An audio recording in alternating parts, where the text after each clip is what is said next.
എല്ലാ ജില്ലകളിലും വിമർശനം പിണറായി വിജയനും എം.വി. ഗോവിന്ദനുമെതിരെ നേതൃമാറ്റമടക്കം ആവശ്യം.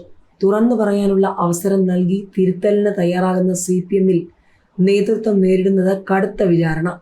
തെരഞ്ഞെടുപ്പ് പരാജയത്തെക്കുറിച്ചുള്ള പരിശോധന ജില്ലാതലത്തിലും പൂർത്തിയായി. ഇനി ഏരിയ തലം തൊട്ട് താഴോട്ടുള്ളവരുടെ ഊഴമാണ്. പറയുന്നതെല്ലാം കേട്ട് റിപ്പോർട്ട് തയ്യാറാക്കുന്നതല്ലാതെ ന്യായീകരണമോ മറുപടിയോ ഈ യോഗങ്ങളിൽ ഉണ്ടായില്ല. സംസ്ഥാന സെക്രട്ടറി എം.വി. ഗോവിന്ദനും മുൻ മുഖ്യമന്ത്രി പിണറായി വിജയനും വിമർശനങ്ങൾക്കിരയായി. സംസ്ഥാന സെക്രട്ടേറിയറ്റ് പുനഃസംഘടിപ്പിക്കണമെന്നും നേതൃമാറ്റം വേണമെന്നുമുള്ള വിമർശനങ്ങൾ പാർട്ടി യോഗങ്ങളിൽ ഉയർന്നത് അപൂർവമാണ്. തോറ്റതിനു ശേഷം പിണറായി വിജയൻ മാധ്യമങ്ങൾക്ക് മുൻപിൽ വന്ന കാര്യങ്ങൾ തുറന്നു പറയാൻ തയ്യാറാകാതിരുന്നത് അണികളെ കൂടുതൽ ദുർബലമാക്കിയെന്ന് ജില്ലാ നേതാക്കൾ ചൂണ്ടിക്കാട്ടി. എല്ലാ ജില്ലകളിലും ഇത്തരം വിമർശനങ്ങൾക്ക് സമാനതയുണ്ടായിരുന്നു. അതിനു പിന്നിൽ ആസൂത്രിത നീക്കങ്ങൾ ഉണ്ടായിട്ടുണ്ടോ എന്ന സംശയവും നേതാക്കൾ പ്രകടിപ്പിക്കുന്നുണ്ട്. പ്രതിപക്ഷ നേതാവായി പിണറായിയെ വീണ്ടും തിരഞ്ഞെടുത്തതിൽ പലയിടത്തും അമർഷം പ്രകടമായ ഘട്ടത്തിലാണ് പോളിറ്റ് ബ്യൂറോ യോഗത്തിൽ വോട്ടിനിട്ടാണ് അദ്ദേഹത്തെ നിശ്ചയിച്ചതെന്ന വാർത്ത പുറത്തുവരുന്നത്. അതോടെ പിന്നീട് ചേർന്ന ജില്ലാ കമ്മിറ്റി യോഗങ്ങളിൽ വിമർശനത്തിന് കടുപ്പം കൂടി. പരാജയമുണ്ടായപ്പോൾ നേതൃത്വത്തിലെ ഒന്നോ രണ്ടോ പേരിലേക്ക് കുറ്റം ചാർത്തുന്ന കമ്മിറ്റി അംഗങ്ങൾ ജനങ്ങൾ പാർട്ടിയിൽ നിന്നും അകന്നു പോകുന്നത് എന്തുകൊണ്ട് അറിഞ്ഞില്ലെന്ന ചോദ്യവും ഉയരുന്നുണ്ട്.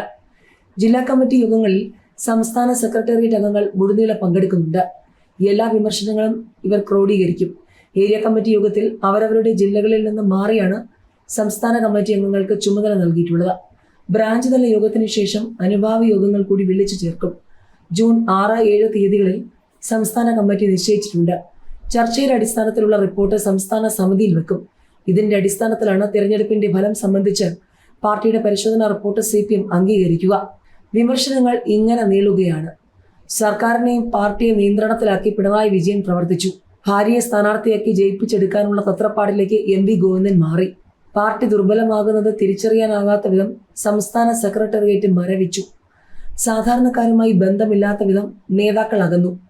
പാർട്ടിയിൽ നടപ്പാക്കിയ പല പരിഷ്കാരങ്ങളും സംഘടനയെ ദുർബലമാക്കുന്നതായി. പ്രായപരിധിയിലെ ടേം അവസ്ഥയിലുമായി കഴിവുള്ള നേതാക്കളെ പുറത്തു നിർത്തി എം.വി. ഗോവിന്ദന്റെ വാർത്താ സമ്മേളനങ്ങളും പിണറായിയുടെ പദപ്രയോഗങ്ങളും ജനങ്ങളെ അകറ്റി. SDP-യെ ചേർത്ത് നിർത്താനുള്ള ശ്രമം ഇടത് അനുഭാവികൾക്ക് ഉൾക്കൊള്ളാനായില്ല. മുൻ മുഖ്യമന്ത്രി പിണറായി വിജയനും CPM സംസ്ഥാന സെക്രട്ടറി എം.വി. ഗോവിന്ദനുമെതിരെ CPM ആലപ്പുഴ ജില്ലാ കമ്മിറ്റിയിൽ വിമർശനം. നേതൃത്വം ശൈലി മാറ്റണമെന്നും തിരുത്തിയില്ലെങ്കിൽ പാർട്ടിക്ക് നിലനിൽപ്പില്ലെന്നുമാണ് കമ്മിറ്റിയിൽ വിമർശനമുയർന്നത്.